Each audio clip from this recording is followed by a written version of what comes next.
The oxygen readout on Rosalind Okonkwo-Vance's wrist display read 14%, and she had already stopped being afraid of the number. That would come later. Right now there was only the work. She was 34 years old, and for the last 6 years of her life she had been listed in the official record of the Threshold Concord as Auxiliary Support Personnel, Third Wing, Non-Combatant classification, and she had spent every one of those 6 years knowing that the word auxiliary was doing a great deal of quiet, deliberate work. It meant not a soldier. It meant doesn't count. It meant, in the specific and bloodless language of alien bureaucracy, that when the casualty lists were drawn up after a battle, nobody would bother counting her or anyone like her among the losses, because on paper, people like her had never been in a position to be lost. She had learned to live inside that word, the way you learn to live inside a small, cold room. You stop noticing the cold. You just work. 6 hours before her oxygen readout meant anything at all, Ro was doing the thing she always did at the start of a duty shift aboard the Concord capital ship Ninth Vigil, checking the tension bolts on the number 4 cargo rail, alone, in a maintenance corridor 3 decks below anyone who might have cared to notice she existed. The Ninth Vigil was a 5-kilometer wound of grey hull and blinking amber running lights, currently parked in high orbit above the contested moon HFY 3, holding a picket line nobody expected to matter. It was old for a capital ship, one of the Concord's second-generation dreadnoughts, built back when the Vantari Admiralty caste still believed in building things to last a century instead of building things to be replaced in 5 years. It smelled, in the lower decks, of ozone and cold metal, and the particular mineral staleness of recycled air that had been breathed by 17 different species of lungs. Ro liked the lower decks. Nobody came down here except other auxiliaries, and the auxiliaries had long since stopped needing to perform politeness at each other. They just nodded and worked, and let the hum of the ship's dead systems fill the silence where conversation might otherwise have gone. She ran her scanner over the tension bolts of the magnetic rail loader, an ugly, blunt piece of cargo handling machinery that had not been active in months. The rail loader had been designed decades ago to fling standardized shipping containers along a magnetic track from the forward cargo bay to the aft loading ring. A boring, unglamorous piece of infrastructure that every alien engineer aboard considered beneath their notice. It was not a weapon. It had never been designed as a weapon. Nobody who built it had ever imagined it would need to be one. Her scanner beeped a soft confirmation. Rail integrity nominal.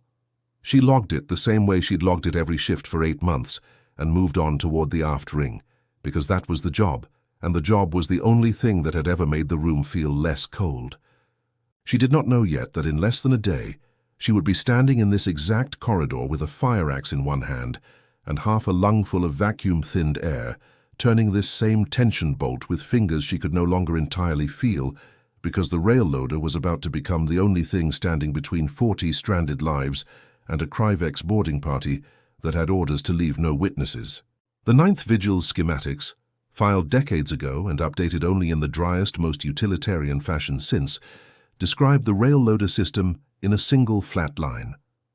Cargo transfer apparatus, forward to aft, non-weaponized, civilian-grade magnetic acceleration, safety governed to 12 meters per second, maximum discharge velocity. Nobody who wrote that line had ever imagined a scenario where the 12-meter ceiling might someday be the only thing keeping the Concord's own maintenance staff from doing something the schematics never anticipated. It was, in its way, exactly the kind of oversight the whole ship ran on, alien engineers documenting alien assumptions about what a piece of equipment could be for, and never once considering that the people who actually touched it every day might see further than the paperwork did. Ro didn't consciously think any of that yet, not in so many words. She only knew the rail loader the way you know an old, difficult friend, its quirks, its groan when the coils ran cold, the particular give in Bolt 6 that meant it needed retightening a week before the maintenance schedule said it should. She had spent 8 months learning that machine the way nobody in the command ring had ever bothered to learn anything about her. That knowledge, unglamorous and unwatched, was about to become the only thing standing between 39 people and a very quiet death. She didn't know that yet. Right now it was just a Tuesday, There was a message in her personal data slate that she had written 2 years ago and never sent. She did not open it during work hours. She had a rule about that, but she knew every word of it anyway, the way you know the shape of a scar under your sleeve without needing to look at it. It was addressed to a family on a Vantari agricultural world called Korwood, and it began, "Your daughter Ilsa asked me to tell you, if anything happened, that she wasn't scared. That was true for about 4 seconds, and then it stopped being true, and I heard it stop being true, and I have never told anyone that part." Ilsa Threnody had been 19 years old, a Vantari recruit, gangly and overeager in the way of people who had trained for war without ever quite believing war would ask anything of them personally. She had been Ro's wingman for 11 months, flying the second seat in a 2-pilot Interceptor. During the long, grinding border skirmishes, the Concord fought against the Kryvex Dominion along the HFY frontier. Skirmishes that never made the news feeds back on the Concord's inner worlds, because they were fought by auxiliary crews in obsolete hardware, over territory nobody powerful particularly cared about. At the Battle of Kessel Reach, 2 years and 1 month ago, Ilsa's shuttle had taken a drive section hit during a retreat maneuver, and the retreat order had been absolute, and Ro, flying escort, 30 seconds ahead of the wreck, close enough to hear the last of Ilsa's transmission through the static, had obeyed it. She had heard Ilsa's voice go from calm to fast, to something that wasn't a voice making words anymore. And then the channel had cut, not dramatically, not with an explosion or a scream, just a small electronic silence where a person used to be. And Ro had kept flying because the order said to keep flying, and because by the time she understood what she was hearing, there was nothing a single Interceptor with empty ordnance racks could have done to change it. She had never told anyone that she heard it. Not the family, not command, not the 2 other pilots who'd been on that same retreat vector, and who, as far as she knew, still believed the shuttle had gone dark instantly, painlessly, before anyone aboard had time to know what was happening. Ro knew better. She had carried that knowledge for 2 years the way she carried the titanium hardware pinned through the bones of her left wrist, a permanent structural fact of her body that nobody else could see, and that occasionally, at the worst possible moments, ached in a way that reminded her it was still there. Her wrist had shattered in the same battle, crushed against her own control console during an evasive roll that had saved her ship and cost Ilsa's shuttle the half-second of covering fire it might have needed. Human orthopedic surgeons had rebuilt it with titanium pins and a carbon lattice brace fused directly to bone. Standard Earth Nigeria compact battlefield medicine, cheap and durable and entirely unlike anything Concord medical technology used. It was a small mismatch. Alien medical scanners, calibrated for 17 species worth of biology, and none of them Terran, consistently misread the dense metal lattice in her wrist as a targeting damper or a concealed signal relay. A persistent, irritating false positive that every alien medic aboard the Ninth Vigil had learned to simply ignore, flag as known anomaly, disregard, and move on. Nobody thought much about it. It was just one more small, unexamined thing about the auxiliary personnel that the Concord's own systems had decided wasn't worth understanding. That too would matter later. Not yet. After the rail bolts, her shift took her past the number 2 coolant loop, then the aft airlock seals, then back around through the cargo receiving bay where 3 other auxiliaries, a broad-shouldered Threll dockhand named Ovrin, a quiet Yevesi medic named Char, and a human freight tech named Marcus Oyelaran, who'd shipped out from the same Lagos orbital recruitment office as Ro herself 6 years and a lifetime ago, were running the same unglamorous checklists she was. Nobody talked much. That was the unspoken rule of the lower decks, the thing that made them survivable. Alien crew who worked the command ring above filled every silence with chatter, status updates, small talk, the constant low hum of people reassuring each other that everything was under control. Down here, among the people the Concord's own paperwork had already decided didn't need reassuring, silence was simply more efficient. You said what needed saying, and let the rest go. Marcus caught her eye once near the coolant loop, and gave her the small, tired nod that passed for conversation between them these days. He'd been at Kessel Reach too, flying supply runs behind the combat line, and he was one of the only people aboard who knew, without her ever having said it directly, that something about that battle had never quite let her go. He didn't ask about it. He never did. He just nodded, and she nodded back, and they both went back to work. And that was its own kind of kindness, the kind that didn't require either of them to say anything true out loud. She thought sometimes that this was the strange mercy of being classified as beneath notice. Nobody up in the command ring watched you closely enough to see the things you were carrying. It gave you room to carry them quietly, at your own pace, without an audience. It also meant that when something finally went wrong badly enough to matter, nobody up there would think to check on you until it was almost too late. Rumors moved through the lower decks the way water moves through old pipes, slow, indirect, arriving from nowhere anyone could name. By midday ship time, the rumor was, further up the line, the Concord was losing ground. Some outpost past the Threnody Gap had gone dark. A relief convoy hadn't answered its check-in window. Nothing official, nothing on the command channel that Roe or anyone below decks was cleared to hear directly. Just the particular quality of quiet that moved through a warship's corridors when the people who mattered were starting to worry about things they hadn't yet decided to say out loud. She noticed it first in Ensign Dravik Solu, a young Vantari comms officer, 3 ranks above her pay grade, and 1 rung down from actually important, who passed her twice in the central shaft that afternoon and looked both times like a man rehearsing a sentence he was afraid to say. She noticed it more in Admiral Yesrel Kanth. She only saw the Admiral twice a month at most.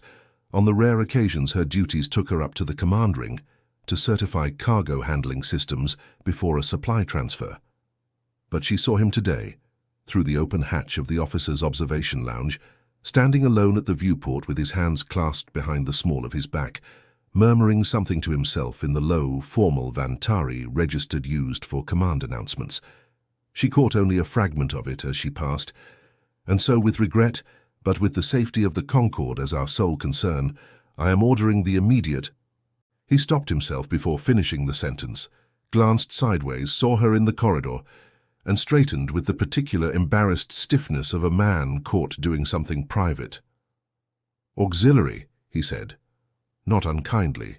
Just a category used as a name, the way you'd address a piece of equipment that happened to be listening. Admiral, Rose said and kept walking. She thought about it for the rest of her shift. An admiral alone rehearsing a retreat order before any retreat had been called. That wasn't caution. That was a man who already knew something was coming and hadn't yet found a way to say it that didn't sound like fear. She filed it away the way she filed away everything that unsettled her, quietly, without comment, in the part of her mind that had learned at Kessel Reach exactly how fast things could go from routine to catastrophic, and exactly how little warning anyone gave you when they did. The ambush read as sensor ghosts for 11 minutes before anyone believed it was real. It began as faint gravitational shear in the dust cloud trailing Ashkivar 3's outer ring, the kind of ambient noise Concord sensor operators saw 100 times a shift and learned to dismiss. Dust clouds did strange things to passive sensors. Nobody scrambled a response to noise, but the noise kept a shape. It held formation. It grew a signature. By the time Ensign Solu's voice cracked over the ship-wide comm, not the calm, formal cadence of a drill, but something faster, higher, genuinely afraid, the Ninth Vigil's sensor array had already resolved 23 hostile contacts, full attack configuration, emerging from the dust cloud on a vector that put them inside effective weapons range in under 4 minutes. Unknown fleet, this is not a drill, Solu's voice, and then the alarms took over. The deep bone-felt klaxon of general quarters rolling through every deck of the ship at once, and Roe felt the floor of the maintenance corridor hum under her boots as the Ninth Vigil's ancient reactor spooled toward combat output for the first time in 8 months. She did not run. She had learned a long time ago that running rarely got you anywhere faster than walking with purpose, and it burned oxygen you might need later. She moved toward the aft maintenance ring at a fast, controlled pace, mentally running through the short list of things she was actually equipped to do in a combat scenario as an unarmed cargo technician aboard a warship at war: secure loose freight, seal bulkheads, stay out of the way. She did not yet know that the list was about to get considerably longer. The Kryvex Dominion fleet that emerged from the dust cloud above HFY 3 was not, by Concord standards, particularly large. 23 ships against the Ninth Vigil's single aging hull would ordinarily have been a fair fight, even a favorable one, if the Vigil had been at full readiness with a proper escort screen. It did not have one.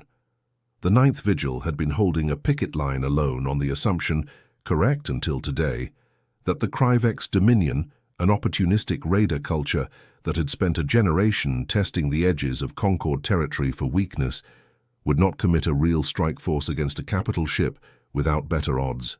Today the Kryvex had found their better odds. Word had clearly reached them, through channels the Concord Admiralty would spend weeks afterward trying to trace, that the Vigil's forward battle group had been quietly redeployed 2 systems over to answer the trouble past the Threnody Gap. The same trouble Admiral Canth had been murmuring about, alone in his observation lounge. The Kryvex struck the Ninth Vigil's drive section first, a coordinated volley from 6 ships that hit with the kind of precision targeting doctrine assumed only capital-grade forces could manage.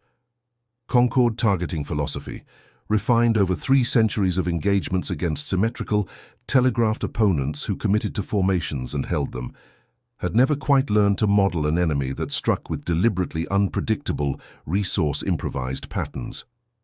The Kryvex had learned to fight that way out of necessity, the way raiders always do. The Concord had never bothered to learn to expect it, because the Concord had never needed to. Today, that gap in doctrine cost the Ninth Vigil its main drive in the first 90 seconds of the engagement. The ship lurched. Emergency lighting flooded every corridor in the deep red of catastrophic damage protocol. And somewhere up in the command ring, Admiral Yesrel Canth gave the order he had been rehearsing to himself alone, hours before he had any right to know he'd need it. All combat classified vessels, immediate withdrawal, repeat. All combat classified vessels withdraw and regroup at fallback point Cerulean 9. This is not a drill. It was, on its face, the correct order. A crippled capital ship with a dead drive section was a liability, not an asset. And every interceptor and shuttle still capable of independent flight needed to disengage before the Kryvex boarding pods arrived. What the order did not account for, what nobody in the command ring paused to check, because nobody in the command ring had ever been trained to think of it as something that needed checking, was that the emergency evacuation shuttles reserved for combat classified personnel required combat classified authorization codes to unlock, and that the 41 auxiliary personnel currently working in the aft maintenance ring, 3 decks below the fighting, did not have those codes, had never had those codes, were not on paper considered the kind of personnel who would ever need them. Rosalind Okonkwo-Vance was 3 corridors away from the nearest evacuation shuttle bay when the lockdown klaxon sealed every hatch between her and it, and she understood, with the flat, clear-eyed calm that alien crew found so unnerving in her, that the Concord's own retreat order had just written her and everyone near her out of the ship's future. She did not waste time being angry about it. Anger was a thing you could afford later, if there was a later. The aft maintenance ring, when she reached it, held 39 other people, a mix of Concord auxiliary staff from 6 different species, 2 off-duty medics, and a handful of wounded crew who'd been moved down from a forward triage station that no longer existed in any recognizable form. All of them auxiliary classified, all of them by the ship's own logic, invisible to the retreat order, now sealing every deck above them. The corridor lighting had shifted to the deep amber of a partial hull breach 2 sections aft, and a thin, cold hiss of escaping atmosphere was audible under the general chaos. A slow leak, not yet critical, but counting down toward critical, with the patient inevitability of physics that did not care about anyone's classification status. Rose's suit oxygen readout, freshly activated as she sealed her vacuum-rated maintenance suit out of habit rather than immediate necessity, read 88%. She would remember later that 88% had felt like an enormous number. She would not feel that way about numbers much longer.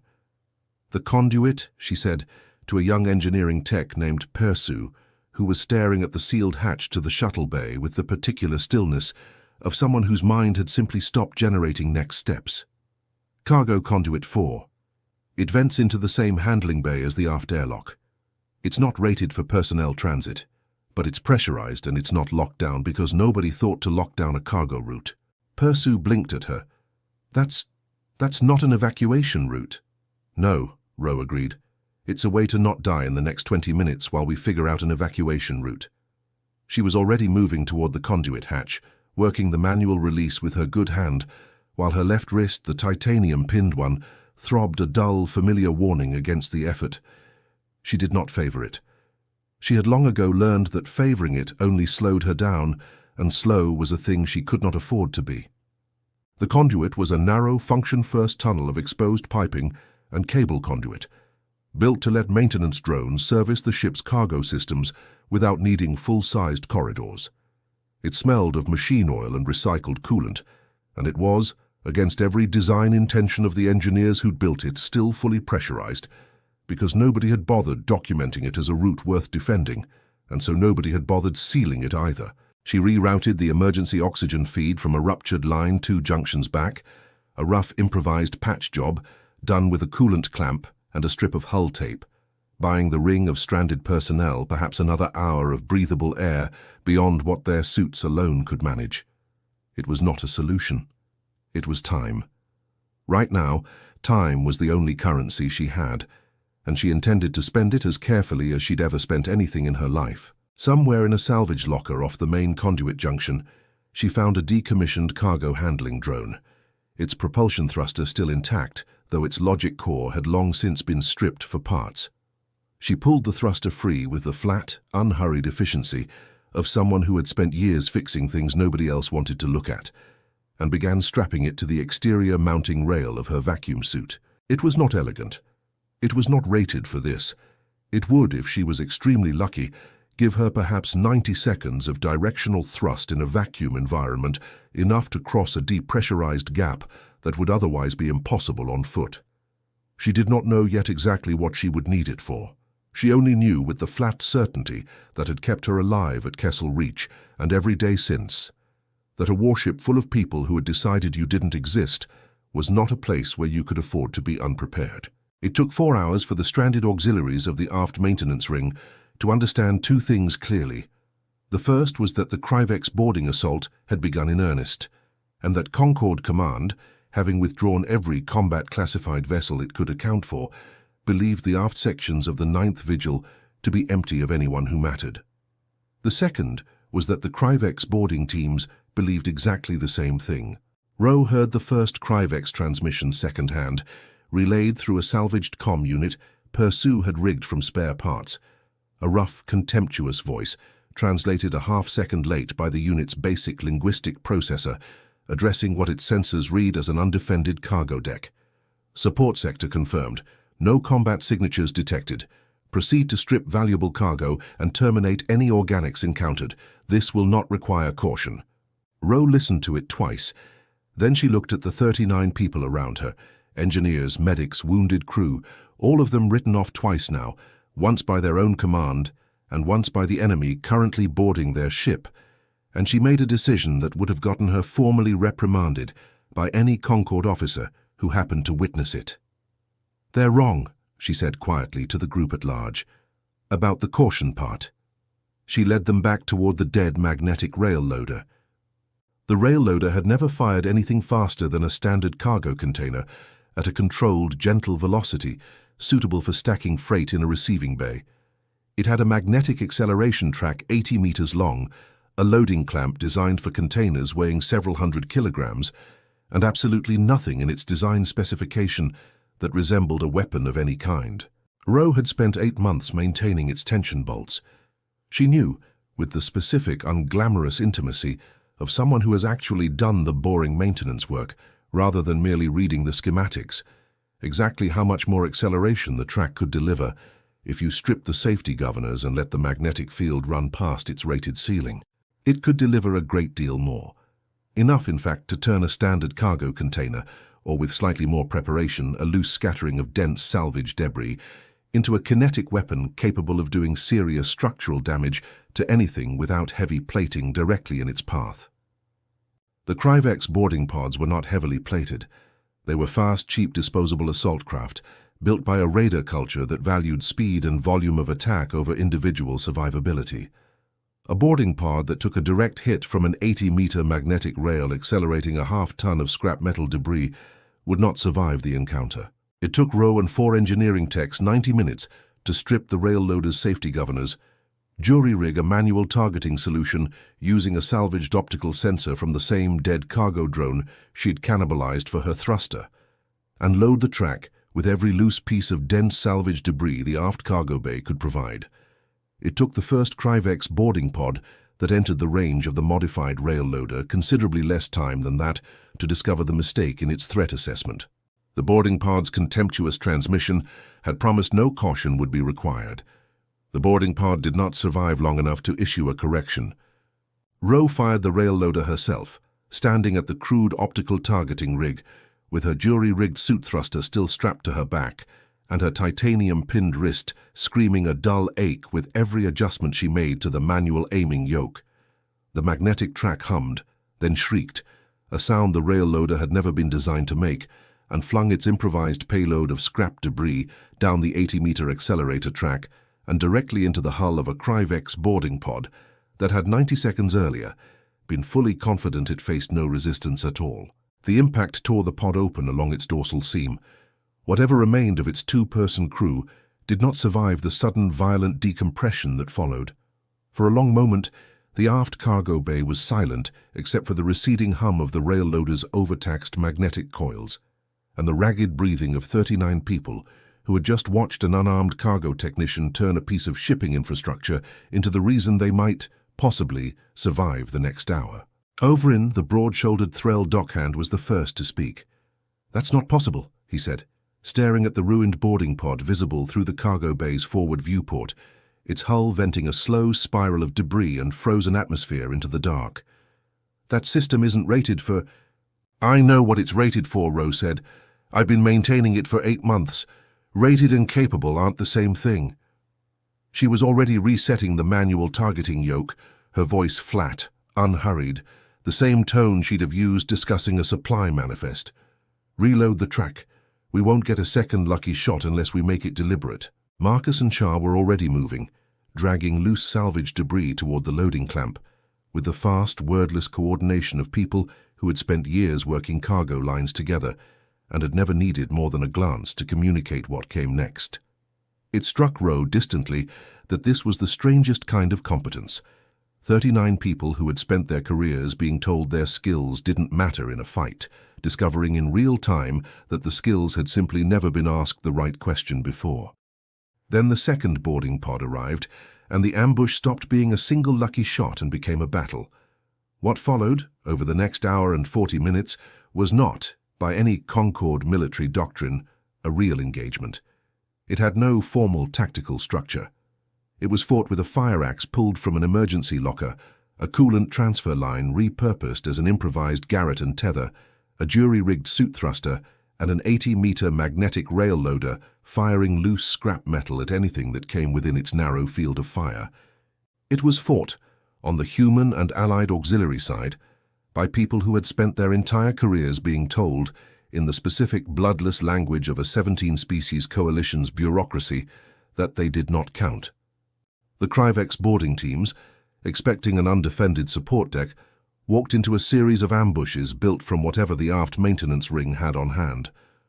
Rowe depressurized 2 sections of corridor deliberately, on her own timing, using the maintenance override she'd learned through 8 months of unglamorous overlooked labor, venting atmosphere out through a ruptured hull seam at the exact moment a Kryvex assault team crossed the junction, giving her jury-rigged suit thruster the one advantage it actually had: the ability to move with purpose through a vacuum that left an unprepared boarding team tumbling, disoriented, and exposed. Her suit oxygen readout, when she next had a spare half-second to check it, read 31%. She did not tell anyone. There was no one it would have helped to tell. The fighting, such as it was, had no clean shape to it. It was not the crisp, telegraphed exchange of fire that Concord tactical doctrine assumed of any real engagement. Formations held, ranges respected, weapons matched against weapons in the orderly grammar of symmetrical warfare. It was closer to a running argument, conducted in narrow corridors with whatever objects happened to be within reach, a coolant transfer line ripped from its housing and looped twice around a Kryvex boarder's throat guard, used as crude leverage to drag him off balance long enough for Char to finish the job, with a fire extinguisher canister swung two-handed. A salvage drone thruster, never designed for combat maneuvering, used to send Ro tumbling sideways through a depressurized junction. At the exact half-second, a Kryvex energy bolt would otherwise have caught her center mass. Persu's team, meanwhile, worked the rail loader in rotating shifts, reloading the track with whatever dense debris the cargo bay still had to offer. Spare hull plating, a decommissioned drone chassis, once, memorably, an entire crate of ration canisters that turned out to punch through a Kryvex pod's forward viewport with almost embarrassing ease. Each shot bought the aft ring another few minutes. Nobody was under any illusion that minutes would be enough forever. But minutes, strung together carefully enough, had a way of becoming something that started to resemble a real defense. Ro moved through it all with the same flat, economical calm that had unsettled every alien crewmate she'd ever served alongside. Talking less, not more, as the danger climbed, her voice dropping to something almost inaudible in the moments that mattered most, which she had long ago learned made people listen harder rather than less. It was a strange kind of authority, born less of rank than of the simple fact that she never wasted a word on anything that wasn't immediately useful. The hull breach display in the aft junction, when she checked it during a brief lull, read 41% structural compromise in the immediate section, high enough that she knew, with the flat calm that had become her only remaining emotional register, that she was running out of room to keep doing this. The moment that broke her physically came during a close-quarters struggle in a burst corridor. 2 junctions from the rail loader control point, a Kryvex boarder, larger and considerably stronger than her, grappling for the fire axe she'd been using as her primary weapon for the better part of an hour. She lost the grapple for her right arm and instinctively braced with her left, and felt, with a clarity that seemed to slow the entire moment down into something almost peaceful, the titanium hardware in her wrist give way under a force it had never been designed to withstand twice. The pain was enormous and, in a strange way, almost welcome because it was simple. It was a fact her body understood without needing translation. She used it, used the white, total focus that overwhelming pain sometimes provides, to drive her uninjured elbow into her opponent's throat guard, hard enough to buy herself the half-second she needed to bring the fire axe around in a short, brutal arc that ended the struggle. She did not have time to process what her wrist had just cost her. The corridor around her was venting atmosphere fast now, a breach she hadn't caused and didn't have time to properly seal, and her suit's internal alarm was chiming a soft, patient tone that meant her oxygen reserve had crossed into the range where the suit itself began quietly preparing her for the possibility that this might not resolve well. 19%. In the strange, suspended quiet of a body running on adrenaline and depleting air, she heard, with the unwelcome clarity of a memory that had never actually left her, the exact texture of Ilsa Threnady's voice going from calm to fast to something that wasn't a voice anymore. The particular static of that final transmission, 2 years old, played itself back across her mind with the vividness of something happening in the present moment, rather than the past. She had not fought for Ilsa. She had obeyed an order instead, and she had told herself for 2 years that the order had been correct, that there had been nothing else to do, and some clinical part of her still believed that was true. But there was no order stopping her now. There was no authority telling her to retreat and leave 38 other people to whatever the Kryvex intended for an undefended cargo deck. There was only the choice, entirely her own, of whether to keep fighting or to wait for a permission that would never come, from a command structure that had already demonstrated in the clearest possible terms that it did not consider her survival worth the paperwork. She chose to keep fighting. The engineering techs who had followed her lead through the last 2 hours, Persu and 3 others, none of them combat-trained, all of them auxiliary classified, all of them equally invisible on the Concord's official casualty ledger, had in that same time done something considerably more ambitious than Ro's single rail loader. Working from her example, they had located the Ninth Vigil's last functioning weapons battery, a point defense array in the aft hull that had survived the initial Kryvex volley because it sat outside the drive section the enemy had targeted first. It required combat classified authorization to fire through its normal control interface.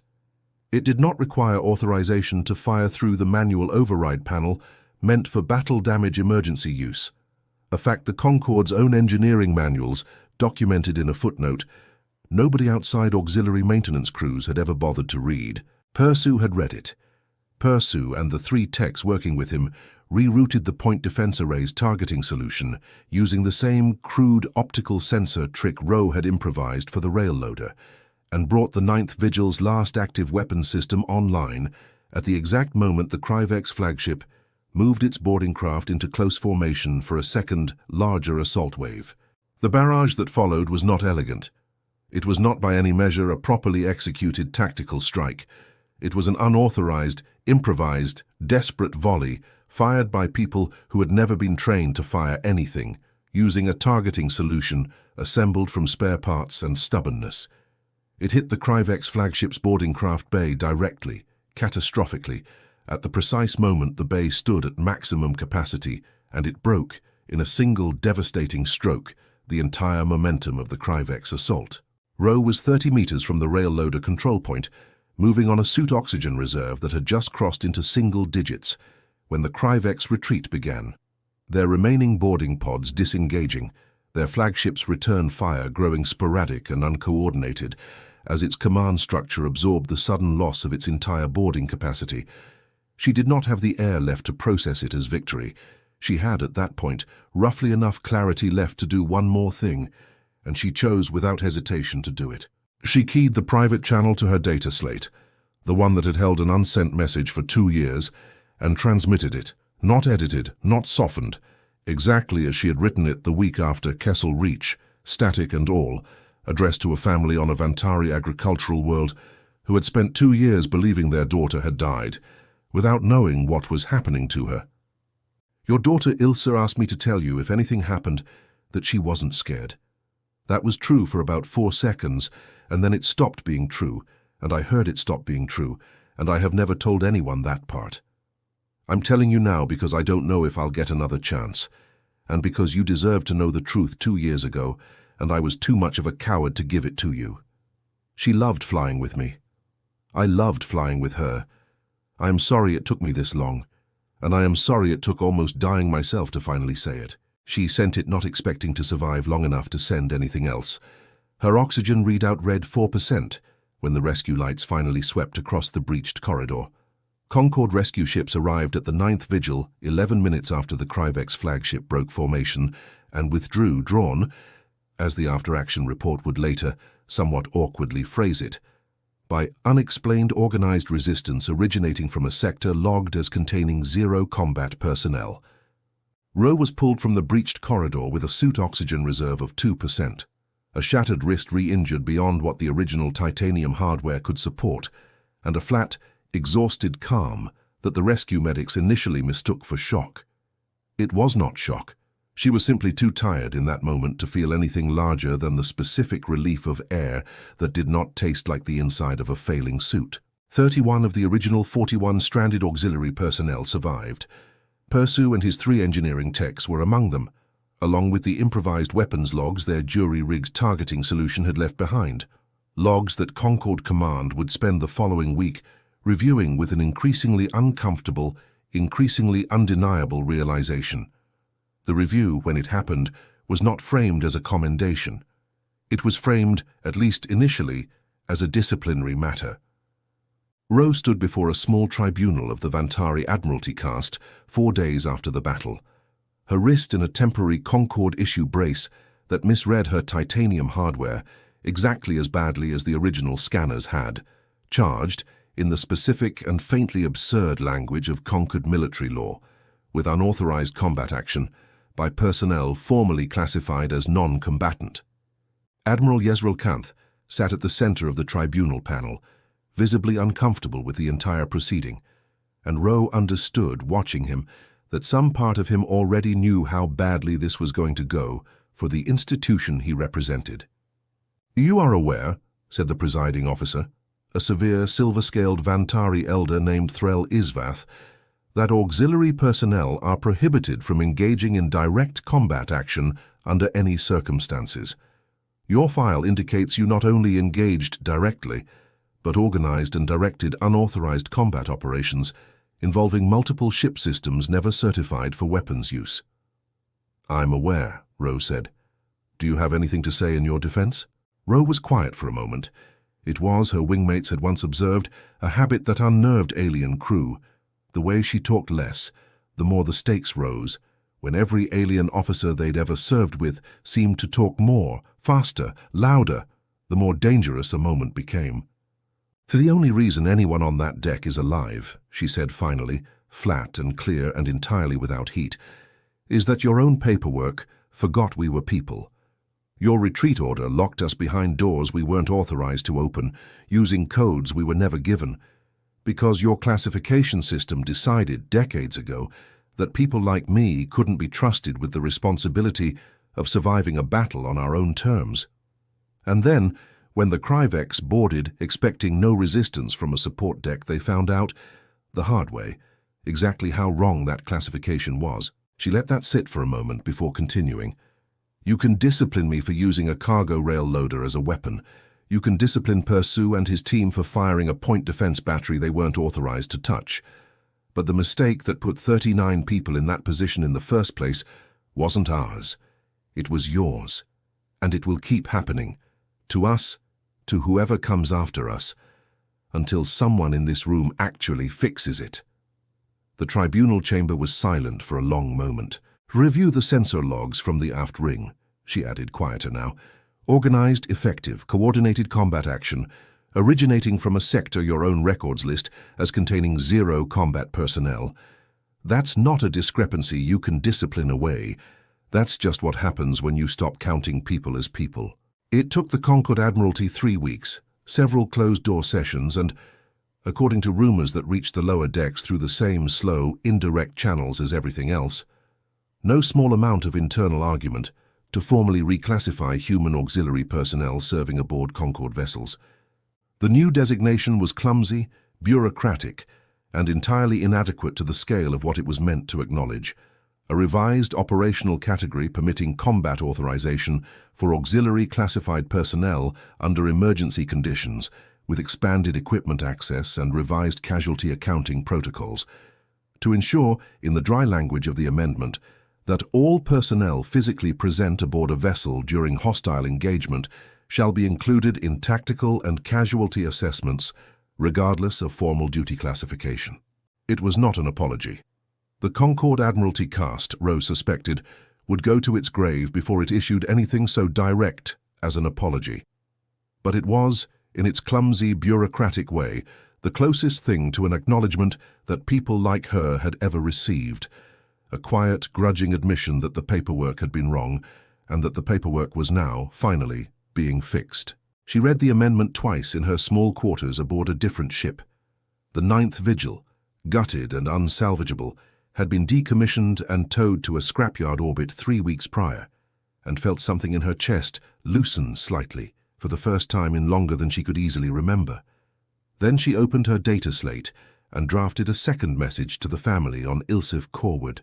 I don't know if the first message reached you, or if it made anything easier or harder to carry. I hope in whatever way is possible that it was the second one. I wanted you to know something else now.